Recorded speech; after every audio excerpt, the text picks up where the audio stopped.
Lee Miller first achieved recognition as a roaring 20s-era Vogue model and cover girl, and would later serve as muse for some of the 20th century's most renowned artists. But it was her work on the other side of the camera that left an even more powerful legacy.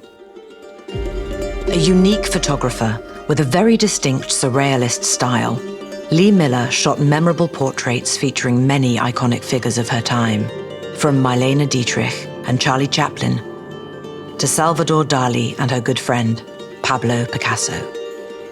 Later, as a pioneering war correspondent during World War II, she documented some of the most honest and devastating stories of the atrocities of the Nazi regime, up close.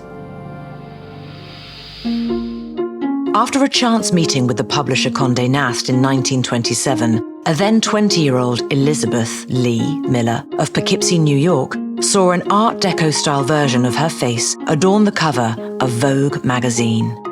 Her cool and natural beauty, captured by some of the most celebrated photographers of the day, helped usher in a new era of modernist fashion. Yet Miller, who learned the basics of photography from her father, had other ambitions, famously saying, "I'd rather take a picture than be one."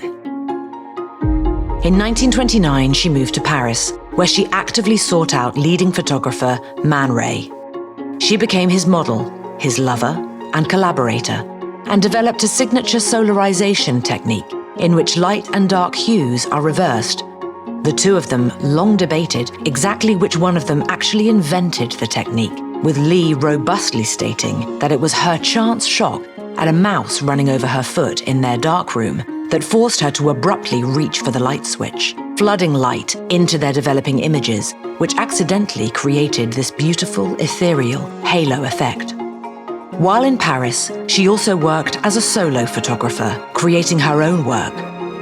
By 1939, she was living in London with British artist and art dealer Roland Penrose, with whom she had fallen wildly in love.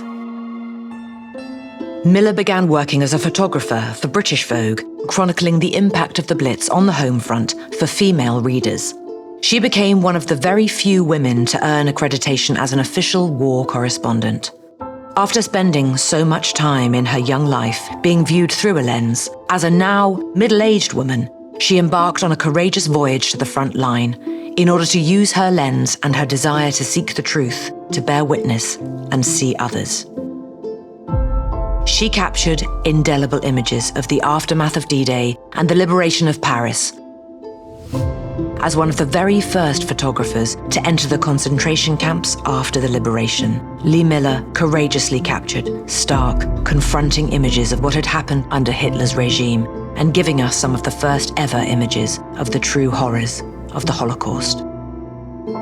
On April 30th, 1945, Miller and her fellow war correspondent David Sherman bribed their way into Hitler's now empty Munich apartment. Having not changed clothes or touched hot water for 6 weeks, Lee and Davy decided it made sense to make use of that fine hot water, and each of them took a bath in Hitler's tub. Lee immediately saw a scoop not to be missed.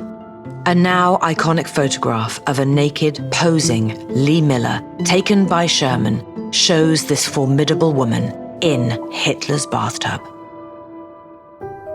Despite Lee Miller's exceptional career, her real story was hidden from view until after her death in 1977. After the war, she never spoke of her wartime experiences and deliberately boxed up and put away her photographs in an effort to forget the atrocities that she'd witnessed. It was finally her son, Anthony Penrose, who was astonished to stumble upon 60,000 negatives and prints of his mother's work in the attic of their family home. Only then did he finally become aware of his mother's extraordinary work. Anthony has embarked on a dedicated mission to preserve and protect his mother's legacy, creating the Lee Miller Archives and facilitating hundreds of exhibitions of her work around the globe. Now, the world can finally appreciate the profound impact of Lee Miller, one of the most vital and innovative photographers and reporters of the 20th century.